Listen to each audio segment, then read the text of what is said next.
Well, hello again, my friends, and welcome once more to the Invisible College. Now, this is going to be probably a rather temporary lecture. I'm doing this one for the college only, and it's because I'm putting together a new series really centered on what's called the Stone of Destiny. You'll find out what that is shortly if you don't know already. That's actually the sort of keystone to a lot of other mysteries and esotericism, which we'll be going into in the course of the series. And I'm still juggling with these ideas at the moment. As you maybe know, I wrote a book some time ago called Secrets of the Stone of Destiny, and I thought I'd covered it all in here. This was published, when was it published? Let's have a look. Well, this version was 2017. I think it came out first about 2012, I think, around about then, I think, originally. I've got new ideas, I've discovered more. I thought I'd got it fixed. I thought I had, knew everything there was to know about this subject, but no, you never do you? And I've found all sorts of other connections which are really interesting, and we're going to discuss. Haven't been published. This is new material, and I want you to hear it first. So I'm going to do these lectures with you first, and then I may put them onto the main channel on YouTube. I'll decide that when the time comes. But for now, I'm going to share this only with the college, and when I do put it on YouTube, it may be in a different form somewhat. But I want you to really study these lectures because they are key to much else, and it's going to bring together a lot of other what seem like disparate parts of the jigsaw. You know how when you're doing a jigsaw, sometimes you get certain pieces and you put them together and it pulls the whole thing together. And that's rather what this series is going to do. It's going to pull a lot of things together and they'll make more sense. And once they've made sense, you'll realize that there has been this continuation of a certain tradition going way back, and even still important in our own day. So without more ado, I'm going to take you into this lecture. It's called the Stone of Destiny. That's the series. I haven't got a full title yet. I may change it. Part 1, I've called it Triangles, and you'll see why I call it Triangles as we go on. The Stone of Destiny is the most important relic in all of Great Britain. It certainly is.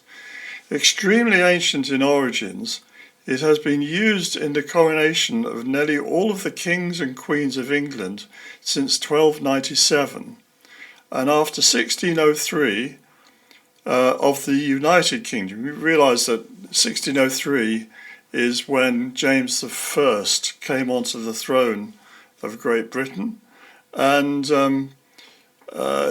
he was already King of Scotland. He came on the throne of England, and so there's a union of the two thrones, they called it.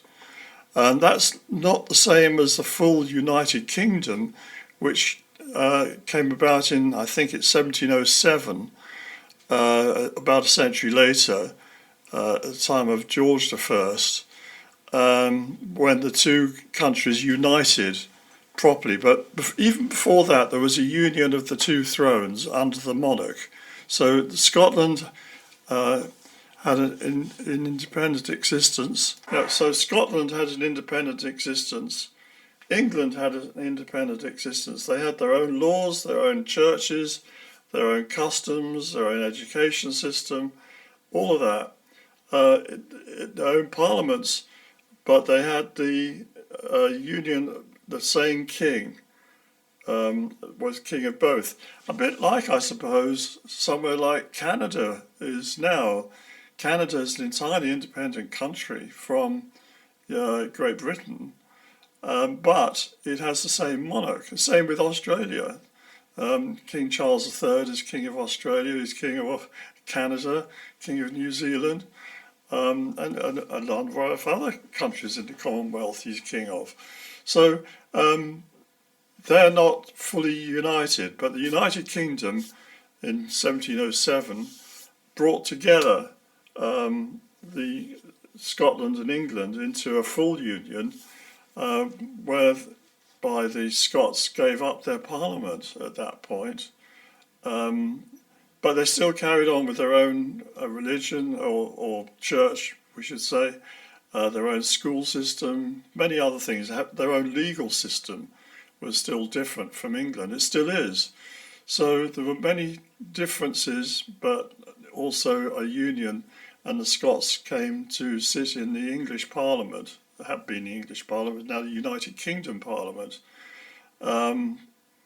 So anyway, that was how things were. It changed somewhat in after the Stone of Destiny was returned to Scotland, but we'll come to that in just a minute. So, extremely ancient in origins, this has been used in the coronation of nearly all of the kings and queens of England since 1297 and after 1603 of the United Kingdom. Long before this, it was used as the coronation stone of Scotland, and even before that, it was the coronation stone of the High Kings of Ireland. As if this pedigree were not enough, the Irish Annals, Annals is a kind of diary they keep of what happened in every year. So there are Irish Annals, there are Scottish Annals, there are English Annals, Welsh Annals. It's a kind of events catalogue that's recorded. So in the Irish Annals tell us that it was brought there from Egypt at around 720 BC, having been taken there from the Holy Land following the destruction of the Kingdom of Israel by the Assyrians. And in this lecture, which is part one of a series on the stone, we're going to see what the stone itself has to tell us. So there you can see a picture of the stone. It's fairly simple, block of stone. I've been up to see it in Edinburgh. I saw it first many years ago, back in 1973, when I first went to have a look at the coronation chair in Westminster Abbey, and the stone was in the base of it. Now you can go and have a look at it if you go to Edinburgh Castle. They have it there in a glass case, and you can have a good look at it. They won't let you take photographs of it. I don't know why. I don't think it's because the photographs are going to damage the stone in some way. Maybe they think it's going to steal its soul or something, I don't know. Or maybe they just want to sell more of their own pictures, don't want you taking your own. That's probably more to the point. But anyway, it's there, you can have a look at it. You can't touch it because it's in a glass case, as I said. And it is this very ancient relic. The most important relic in the British Isles, perhaps in the world. Well, maybe I'm exaggerating a bit, but as you'll see, it is very important. So, it has to be admitted that at first sight the stone's reported pedigree seems improbable. Instead, the improbability is the idea that it goes back to ancient Israel, bringing there via Egypt and as I just said. Instead, modern historians claim the stone is most likely from a quarry near Perth. Perth is a city in Scotland, sort of midway, I suppose you would say, and it's very near, 3 miles away from Scone Palace. I've been to Scone Palace, which is where the ancient kings of Scotland used to be crowned. There's actually a bit of a hillock, man-made hillock, and they used to have the stone at the time of crowning a new king. They'd put a chair up there with the stone in it, and the monarch would sit on the stone and he would be acclaimed by the Scottish nobility. And this is a very important part of the coronation ceremony, even today, as the new monarch has to be acclaimed by the nobility. And that happens in Westminster Abbey now. It's a very subdued affair compared with what it would have been like in ancient times. But if you had someone, he might be the right guy in terms of lineage, might be the eldest son of the last kings, or you say yes, he's the one to inherit. But if the nobility didn't like that, if they thought he's not up to it, they'd rather have his brother or his cousin, they could say no, we're not having him. He's not good enough. Probably still have to be someone from the family, but they could pick and choose, and they still can, and it has happened again and again, actually, in British history. Not least at the time when James II was deposed, and instead William and Mary were put on the throne.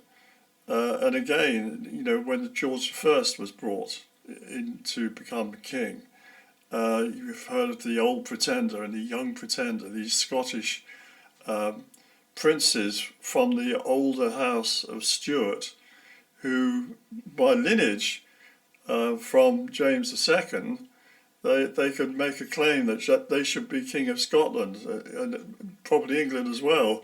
But then the nobility or the Parliament were not going to have that. They brought in George I, who was also descended, but he wasn't as direct perhaps as the old and young pretender. And we had two rebellions to do with that, but that's another story. Anyway, so it has to be admitted that at first sight the stone's reported pedigree seems improbable. Instead, modern historians claim the stone is most likely from a quarry near Perth. This would mean that it is not all that old and Scottish in origins. In their opinion, that's the opinion of these modern historians, the legendary history of the stone is no more credible than the Loch Ness Monster. So that's the sort of modern attitude towards the stone. Yeah, there's stone there, but it's not that old. This is just what the Scottish kings were crowned on at Perth, going back to maybe the 9th century or something, but it's not all that old. And it was nicked by the English, but it doesn't really matter. Well, I have a different opinion, as we'll see as we go on. This is the modern opinion of so-called experts. It is perhaps one reason why no mention is made of it in the current official guide to Westminster Abbey. Hang on, let me just... however, I have a very different opinion. In this series, I'll make the case with good evidence that it is much older than even Jacob. Jacob is the patriarch of the Israelites, and who allegedly brought the stone to Egypt and then to Ireland, and from there it went to Scotland and then England and so on. The evidence suggests that it came from Egypt. It may even be older than the pyramids. Right, well, this is a bold claim I'm making here, but as we'll see as we go on, it's not without foundation. Now, I mentioned the official guide. Well, I have an official guide to Westminster Abbey that dates back to 1973. Yeah. I don't know if you can see that at the bottom there. 1973. You can't get this anymore, and thank God I bought one then, and I've kept it, because there is information in here that you won't find in the modern one, and you won't find this information anywhere else very easily. So I'm glad I kept that. Oh, other thing to look at here, while we're looking at it, look at Westminster Abbey at that time. This would be a contemporary picture, all dirty and sooty and dark. This is how all the buildings in Whitehall and most of London looked at that time. They were dirty from the sort of Victorian age and before, when everybody was burning coal in their fireplaces, and we used to have pea super smogs. I mentioned that in other ones. Now it's all pristine. If you look at it now, I might find a picture of that to show you how it looks today. Lovely. Well, we're on the subject. The new improved Notre Dame Cathedral in Paris, which they've spruced up, looks all clean and lovely. Light colour stone, how it was when it was built. When I last went to Notre Dame, which was many years ago, you could hardly see anything. It was so dark inside, and so encrusted with dark soot from the candles, I suppose, of ages. And all the stained glass windows were dirty. There's very little light inside there. Now it looks quite different. Anyway, that's a digression. Another popular myth that has grown up in recent years is that this stone is anyway a fake. Without any tangible evidence to back up this claim, the myth makers assert that the stone we see today is actually a manhole cover palmed off on the English by a wily abbot. That would be when Edward I sent his men to get the stone and to bring it back to Westminster. According to this myth, the abbot gave him a dud. He wasn't going to let them take away the stone of destiny, a real one, so he was given this block of stone, which was just a manhole cover. However, the story falls down when it is realised that in 1296, the only manholes they may have had would have been wells. Yeah, they might have had a well, but in this respect, any well that could be plugged by the stone would be too narrow to wind down a bucket. Well, bear in mind that this, is a oblong stone, and the width of it cost here is only, less than 17 inches. So if you had a bucket, it would have to be a very small diameter bucket to fit it through there to get into the well. So that story doesn't really hold water. Excuse the pun or whatever. But anyway, so I believe this is the genuine stone that they had. It may be a copy of a much earlier stone of the same shape, but the importance of the stone is not so much the stone itself as what it signifies, and you'll see that as we go on. Myth or not, the stone has many names. The Irish called it lia-fail, which means stone of fate. That's where we get the name stone of destiny from, stone of fate or destiny. It is also known as Pharaoh's stone, or the Pharaoh's stone, pharaohs being the rulers of Egypt. Jacob's pillow or pillar stone, and the stone of Scone. Now, let me just say a couple of words about Jacob's pillow. There's a story in the Bible about how Jacob went to, he was running away from his brother. He had usurped basically the family blessing from his father, the story in the Bible. And also he didn't trick his brother. His brother gave away his birthright in exchange for a bowl of soup because he was hungry. You can imagine his brother's a bit of a bully. And Jacob was the clever one. He's the smart guy. And of course his brother Esau is furious with him and out for him. And Jacob runs away. And his mother says, "Go to Haran, where my brother lives, and, go and work for him for a while and let things cool down, and then you can come back." So that's the start of Jacob's adventures, really. So he stops off at a place called Luz, in Judea, what would be Judea at that time.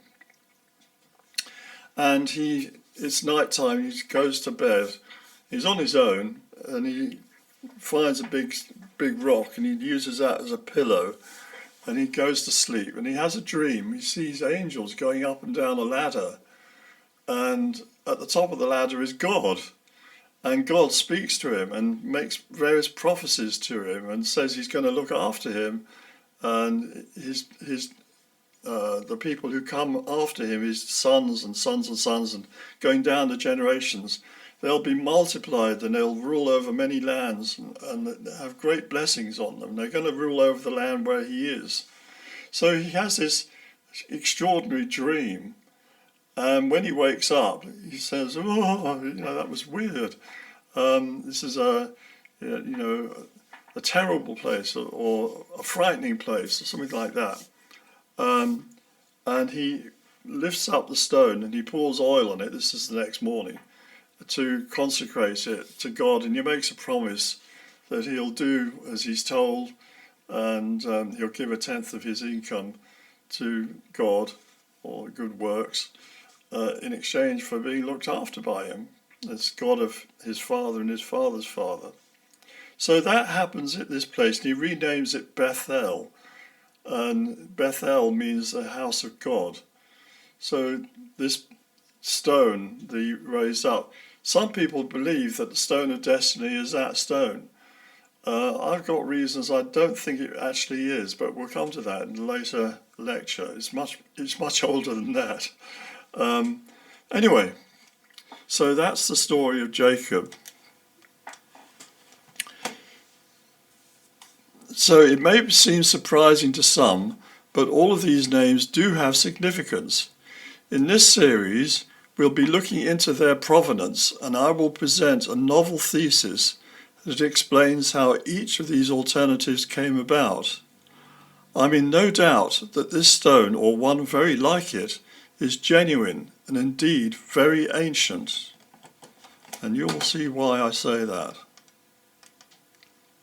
There's a nice picture of Westminster Abbey as it is today. You see how lovely and clean that is compared with how it was back in the 1970s.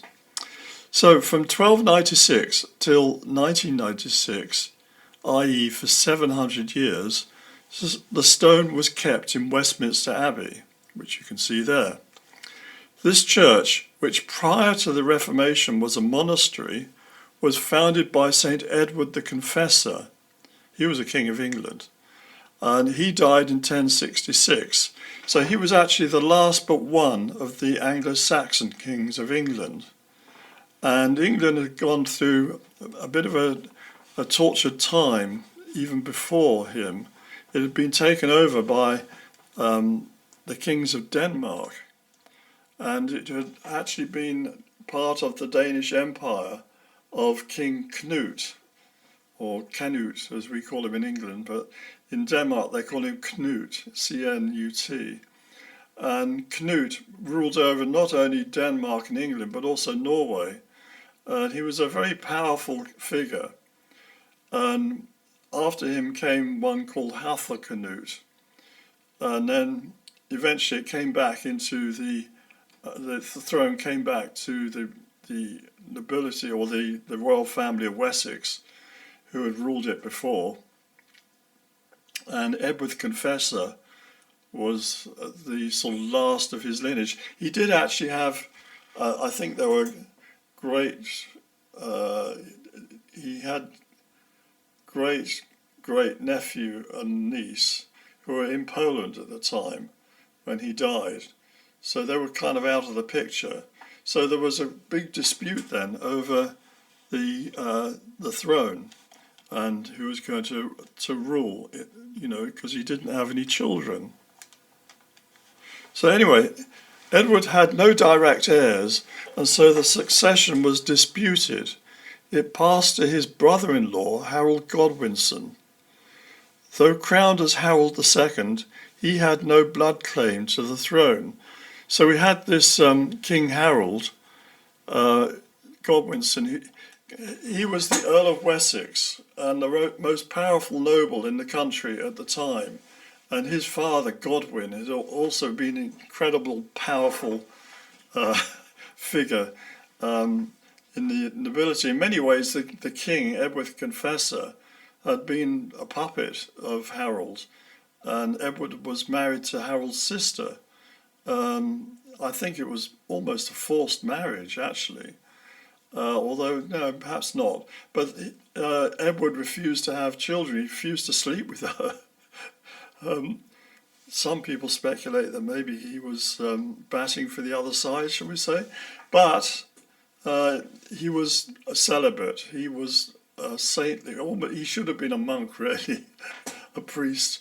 And after his death, various miracles were attributed to him. And his shrine, his grave became a shrine, and pilgrims would come to Westminster to sit by his shrine, hoping for a miracle themselves, particularly healing from skin disorders and leprosy and that sort of thing. You would stay there overnight with his tomb, and hopefully you might be cured, and some people were. So there was a great place of pilgrimage was Westminster Abbey, which of course brought wealth to it, so that the monks there are not going to object to that. And actually it's the only shrine that survives in England after the Reformation. Henry VIII, when he came on the throne in the 15th century, the early 15th century, he's the one with 6 wives, and he broke with Rome and established the Church of England with himself as the top guy looking after it. He had all the monasteries closed and pulled down, and some of the churches were preserved as cathedrals, and like this one, Westminster Abbey was a kind of family, royal peculiar they call it. It's actually not under the jurisdiction of even the Archbishop of Canterbury. It's directly under the monarch. And that was preserved. And because Edward the Confessor was a king, he didn't have his shrine destroyed. That, the shrine of so-called of King Arthur in Glastonbury, that was destroyed. Lots of other shrines were destroyed, like Walsingham was destroyed. Henry VIII had the shrine of Thomas Becket in Canterbury completely destroyed and removed. I think he even had the body dug up and got rid of. This was the Reformation. He wasn't going to have any of this popery and these Roman Catholic shrines and saints, and he was abolishing all of that. But he spared the shrine of Edward the Confessor, which is still there in the abbey today. You can go and look at it if you want. It's there. Anyway, so Edward had no direct heirs. Harold became the next king, Harold II. But a rival claimant was the Duke William of Normandy. He asserted that Edward had promised the crown to him. He also claimed that Harold himself had sworn an oath on the Bible that he would not oppose William's succession. Yes, that's another story. Anyway, he and Harold met at the Battle of Hastings, and Harold was killed. He got an arrow in his eye, so it's tradition has it. And William took the throne by force. Thus, spilled blood determined the future of England's monarchy, not blood in veins. And this is very important to note. William had an aunt called Emma who had been married to 2 kings of England. One was Canute, I think it was Canute, maybe it was Hathcanute, one of them, the Danish one. And she had also been married to Edward's half-brother. But he had died in battle, I think. And but she was not of royal blood. She was Norman, she was William's aunt. So William didn't have any blood right to the throne. All he had was the claim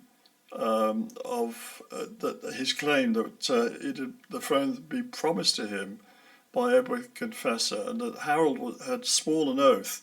They say that he had Harold swear an oath, and he was leaning on a table or something, that a Bible was concealed under a cover. And so Harold swore his oath. He didn't realise he was swearing it on the Bible. I don't know. Harold had been shipwrecked, and that's why he was there in Normandy at the time. Anyway, they met at the Battle of Hastings. Harold was killed. William took the throne.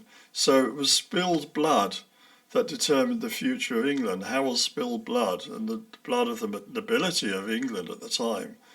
And William seized the throne by force. So they met at the Battle of Hastings, and you can see the part of the bio tapestry there. Harold was killed and William took the throne. To bolster his position, William had himself crowned in Westminster Abbey. So Westminster Abbey, in front of Edward's tomb. Westminster Abbey had been built on the orders of Edward the Confessor. What he confessed, nobody will ever tell you what he confessed. I think Edward the Confessor, confessing means you state it in a legalistic way. And he confessed that William should be his successor. That's why they call him Edward the Confessor. I don't think it's to do with confessing his faith in God. I mean, everyone believed in God. And I don't think it was anything to do with that. And I don't think it was to do with his sainthood. I think the confession was that this is now going to be the new legitimate line of kings. At least that was William's claim, and he was going to make sure everyone understood it. So in effect, the legitimacy of William's claim to the throne was his confession that William should succeed him. And since then, nearly all the kings and queens of England have been similarly crowned in Westminster Abbey in front of Edward the Confessor's tomb. The latest king to be crowned in front of Edward the Confessor's shrine is our own Charles III. Now you can see him. He looks absolutely exhausted and tired, doesn't he? He must have not been sleeping for a week, I think, or even longer, before his... I mean, it must be a very worrying, frightening thing to go through this ceremony. He's been waiting all his life for this, and it's a horrible thing to think you've got to wait until your mother dies. You don't want her to die, you love her, but at the same time, you're not going to have your big day until she does. Very worrying. As always, this was done with full pomp and splendour, with golden robes, jewelled sceptres, and probably the most expensive crown in the world. All sorts of really expensive jewels in that crown. In fact, the crown jewels are not that old. The original St. Edward's crown, along with sceptres, was broken up and melted down as scrap by Oliver Cromwell.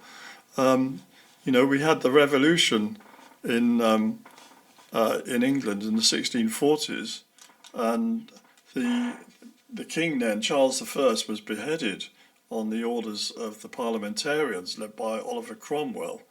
And Cromwell was determined he was going to root out this monarchy once and for all. He didn't want. That's why he cut the king's head off. He didn't want a possibility of an uprising to bring back the king. So he cut his head off, which is unheard of, a shocking event, done in Whitehall, just up from Westminster Abbey, near Trafalgar Square. Shocking event. And to make sure of everything else, he had all the crown jewels broken up and sold off. The jewels, and melted down the gold to be sold off or used for other things. So there were no crown jewels. And then when the restoration happened in 1660, Charles II had to have some new crown jewels made for him. He was the son of the dead king. So these jewels or sceptres and crown go back to his time. So it's not all that old. Less than 400 years old. Anyway, what is original is the coronation seat, which you can see here, which was commissioned by Edward I.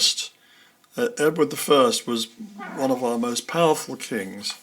He was the grandson of King John, that you probably heard of, and a great-grandson of Henry II, You know, you've probably seen the movie The Lion in Winter, and insurrection against Henry II. Anyway, I don't want to digress too much, but Edward I was a very powerful king, and he was determined to unite the whole island under his rule. So he invaded Wales. He defeated Llywelyn the Last and his brother, and took over North Wales, and he built huge castles in North Wales. South Wales was already controlled by the Normans, and he went to Ireland. Some of his nobles had gone to Ireland and were threatening to, or not threatening, they were going to set up, marrying the daughter of a king and setting up a new dynasty there. He wasn't having that. He crossed over to Ireland and made them, do fealty to him, bringing Ireland into the Norman Empire as well, the Angevin Empire as they call it. That's the start of all the troubles we've had in Ireland, ever since. It wasn't the English who did this. This was Henry II, who was basically French-speaking. He came from France, or parts of it. He was King of England as well, but anyway, that was the start of all of that. So Edward I, who was descended from him, he defeated the Scots in battle in 1296, and he had the stone removed from Scone Palace near Perth and taken to Westminster. For 700 years it remained there in Westminster until John Major ordered its return to Scotland in 1996. It now only returns to Westminster for coronations. So it was brought back from Edinburgh, for the coronation of King Charles III last year, and briefly put in the seat back there. This chair was made specially for this purpose by, the carpenter working for Edward I. Very old, 700-year-old chair, and it's still there. You can see the chair in Westminster Abbey if ever you go there, but mostly it looks sort of toothless. It doesn't have the stone in it anymore. So the Stone of Destiny is used as a witness to the legitimacy of a sovereign as ruler of the kingdom. So that's what these stones were about. They bear witness, just as the stone of Bethel, the one Jacob put his head on, bore witness to his dream. It was right next to his head, wasn't it? It's his pillow. He didn't have any other witnesses to his dream, so he consecrated the stone as a witness to the promises God had made to him in his dream. So stones like this were used as witnesses. And there are a number of such stones of witness in the British Isles. For example, the old Saxon kings used to be crowned on a stone in Surrey. And this stone is still in the town centre, and it's not shaped like this, it's a much larger thing. In the town centre of Kingston upon Thames. So that's King's Stone upon Thames. You can see it there in the middle of the marketplace. And various Saxon kings were crowned on that stone, and they would have the acclamation on all that. There was a Ethelbert stone at the junction of Dorset, Wiltshire and Somerset, where what's his name? King Alfred ordered his men to gather. This Ethelbert was his grandfather, I think, and he had raised his stones. There's another royal stone. Gather there. So stones were used as stand-ins, in this case used as a stand-in for God, witnessing the oath taken by the king that he would act lawfully. So King Charles, like all the others, he has to swear an oath when he's being made king. They anoint him with oil. You don't actually see that on television. They do it behind us. They gather around and hide him from view, but he gets anointed with oil on his chest and on his hands and on his head. and this makes him king. He's an anointed one. And the stone is part of that. He's crowned while he's sitting on that stone, in the chair, of course. So this idea seems to be very ancient. We meet with it in the story of Jacob, which I just told you, who has a dream in which he meets God and certain promises are made to him. Genesis 28:10-21. The stone he used as his pillow is witness to his dream. He consecrates it with oil, so he consecrates the stone. That's interesting, isn't it? And renames the place Bethel, meaning house of God. And that's also applied to the stone being the house of God. The stone of destiny is said to be that very stone.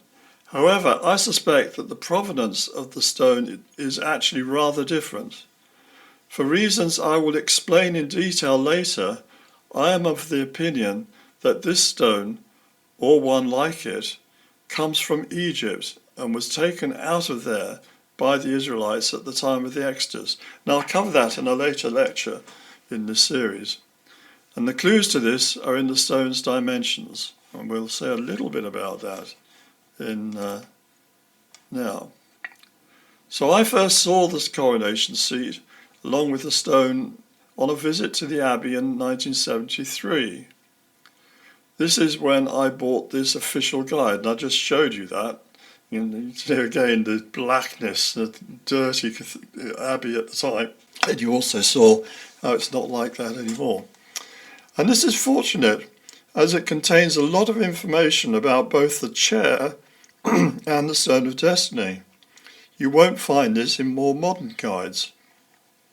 So here are some details taken from this guide. Now I'm going to read this out to you. And I actually have it. No, I'll read it off the screen rather from the guide. So the coronation chair, this is what it has written there. The coronation chair was made for Edward I to enclose the famous stone of Scone that he seized in 1297 and brought from Scotland to the Abbey, where he placed it under the abbot's care. The Scots made repeated and vain efforts to induce Edward to give it back. Tradition identifies this stone with the one upon which Jacob rested his head at Bethel, and he quotes here from the Bible. And Jacob rose up early in the morning and took the stone that he had put for his pillows and set it up for a pillar and poured oil upon the top of it. And he gives the quote there, Genesis 28, chapter 28, verse 18. Jacob's sons carried it to Egypt. He had 12 sons. And this is what they're saying here. I don't agree with this, but anyway. Jacob's sons carried it to Egypt, and from thence it passed to Spain with King Gathelus. Well, that's true. A son of Kekrops, the builder of Athens. About 700 BC, it appears in Ireland, whither it was carried by the Spanish king's son Simon Brek, and on his invasion of that island. There it was placed upon the sacred hill of Tara, and called lia-fail, the fatal stone, stone of fate, stone of destiny. For when the Irish kings were seated upon it at coronations, the stone groaned alive if the claimant was of royal race, but remained silent if he was a pretender. Well, I think actually the groaning alive was or the shout, was the acclamation of the king by the assembled nobility, accepting him as their king. And the silence would be if they weren't accepting him. It's not the stone making the noise. Stones don't cry out, but people do. Fergus II, who died in 501, the founder of the Scottish monarchy and one of the blood royal of Ireland, received it in Scotland, and King Kenneth I, that's Kenneth MacAlpine, who died in 860, finally deposited it in the monasteries of Scone, 846. Setting aside the earlier myths, it is certain that it had been for centuries an object of veneration to the Scots, who fancied that, while it remained in the country, the state would be unshaken. Upon this stone their kings, down to John Balliol, were crowned, and it is said that the following distich has been engraved upon it by Kenneth. And this is what it says in Latin. Ni fallat fetum Scotti quecunque locatum, invenient lapidum regnum tenentur ibidem. And that translates into English, if fates go right, where'er this stone is found, the Scotch saw monarchs of that realm be crowned. So that was what it was said to have been written on the stone. It's not actually engraved on the stone itself. There's no writing on the stone saying that. But apparently there used to be something attached to it that said that. Some people attribute that to Sir Walter Scott, or at least the translation of it. I don't know the truth of that. But you can see that the provenance that it only comes from Scotland is a kind of modern thing, that people are embarrassed by it. They're embarrassed by this Simon Breck and Gathelus and son of Kepcrops and all that. They don't want to hear about that. Forget about all that. We don't even want to hear about it being brought from Ireland. You know, it's the Scottish thing. You know, that's why it's been sent back to Scotland. Anyway. So, as we will discuss in the next lecture, the Stone of Destiny is most probably Egyptian in origins. If not, then it is a copy of a stone that was. That's my opinion, and I'll back it up with what I'll show you in this and forthcoming lectures. Now then, the dimensions of the stone are given in the official guide to Westminster Abbey of 1973, so I'll read you out that as well. So it says length of stone 26 3/4 inches, width 16 3/4, depth 10 3/4, weight 458 pounds. It is fixed into the chair by iron clamps. According to Scottish law, Pharaoh's daughter, Scotta, carried it to Albion, and Moses foretold that victory should follow the stone. So those are notes, those are footnotes from that same catalogue. Now I just want to show you something. I got the dimensions of the stone itself on there. But what really matters is not the dimensions or lengths of the stone itself, but rather the perimeters. And I want to show you, I've got a box here, I can show you. You have three potential perimeters. I've tied strings on it, on the box, to show you. You have one going around that way. Yeah, you have another one going around that way. Yeah, and you have one going around that way. There's three ways you can, basically there's three ways you can tie strings around the box. You can go round that way, you go round that way, what's the other one? Round that way, and round that way. So you've got three possible ways of tying strings round, and that means you can work out perimeters of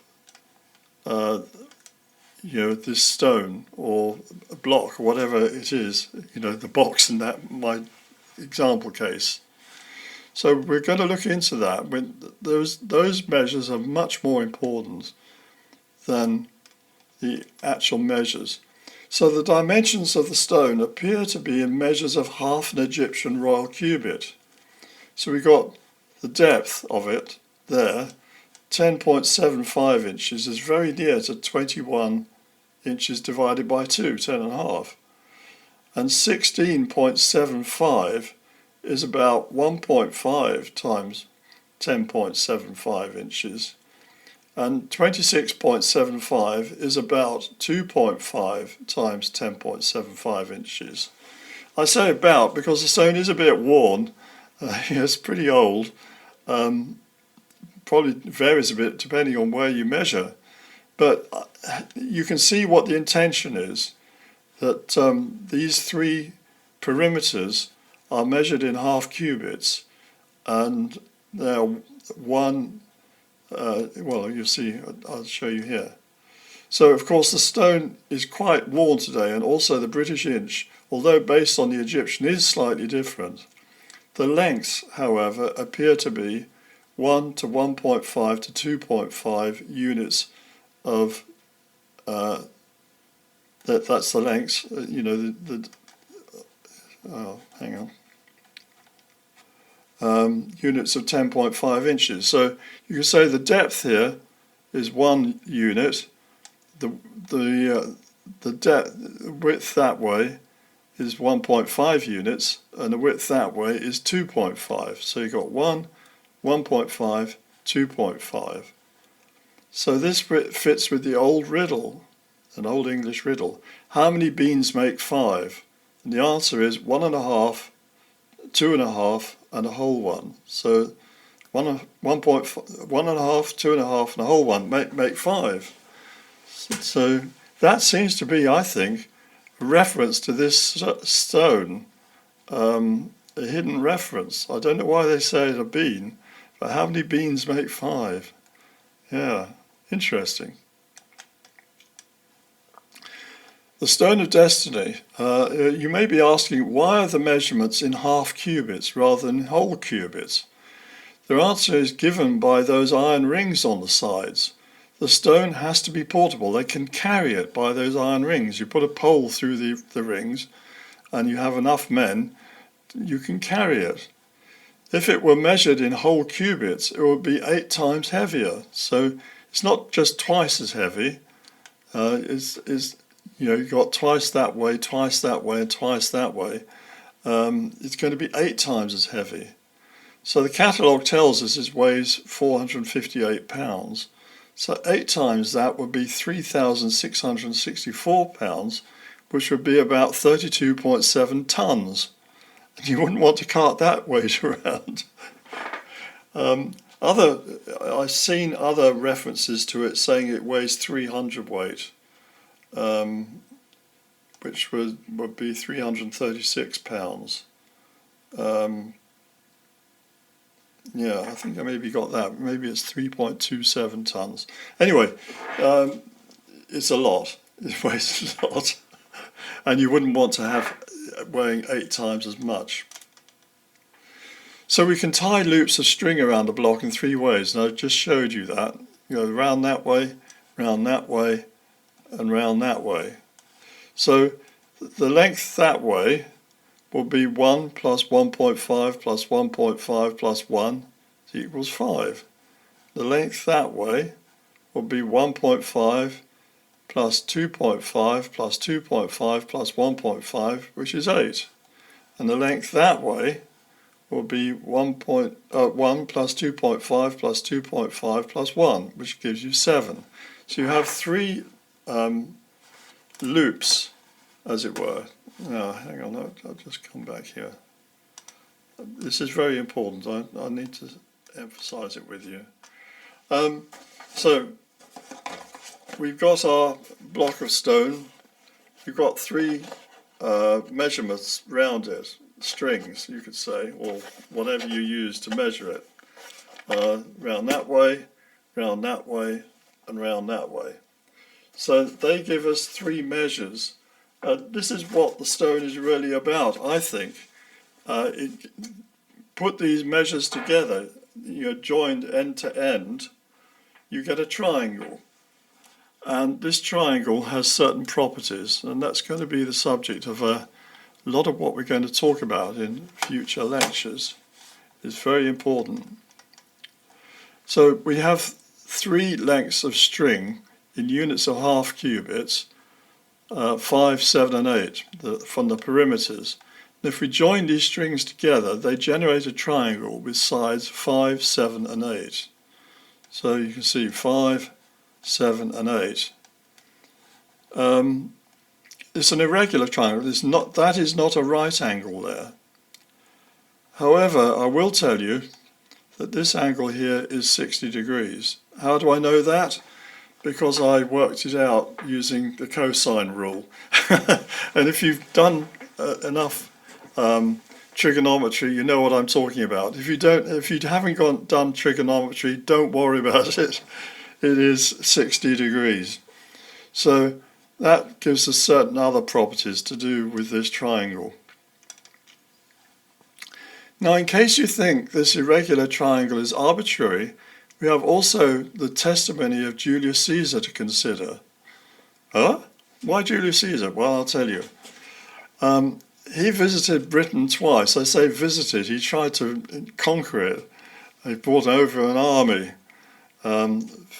Made his first attempt in 55 BC and had another go in 54 BC.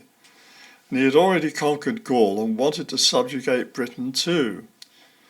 In the event, this proved too much, even for Caesar.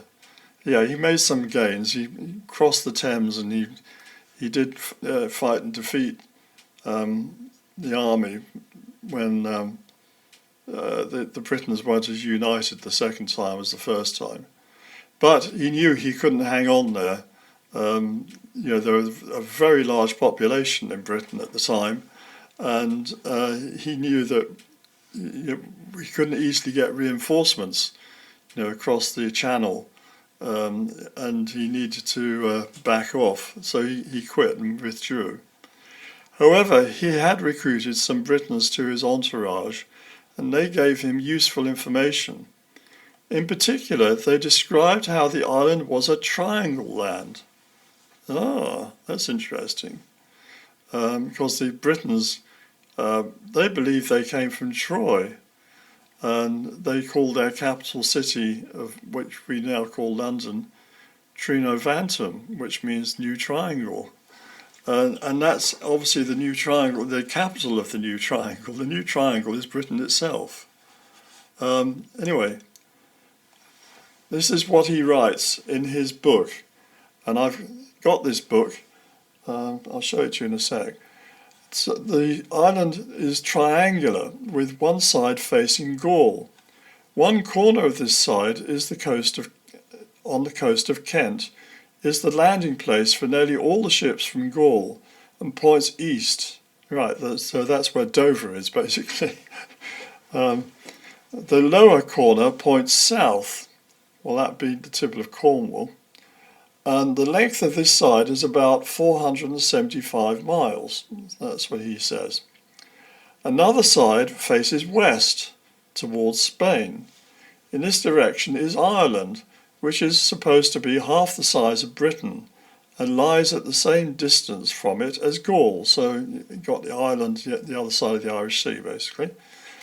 Midway across is the Isle of Man, so he knows about the Isle of Man as well. And it is believed that there are also a number of smaller islands in which, according to some writers, there is a month of perpetual darkness at the winter solstice. So that would be the Western Isles, the Inner and Outer Hebrides, we call them, and also the Northern Islands, Orkneys and the Shetlands. Probably Shetland is, getting very far north there, very near to the Arctic Circle. It's where you had the midnight sun, but it's not quite on the Arctic Circle. Our inquiries on this subject were always fruitless, but we found by accurate measurements with a water clock that the nights are shorter than on the continent. So during the daytime, he was there. I guess he was there in autumn, and when he first went there, he found out that the nights were shorter there, certainly in the summertime, than on the continent. This side of Britain, according to the natives' estimate, is 665 miles. That's the one facing Ireland, long. The third side faces north. No land lies opposite it, but its eastern corner points roughly in the direction of Germany. Its length is estimated as 760 miles. Thus, the whole island is 1,900 miles in circumference. Now, it goes without saying that these measures are wildly inaccurate. Britain is not a nice, convenient triangle like that, and those lengths are not correct.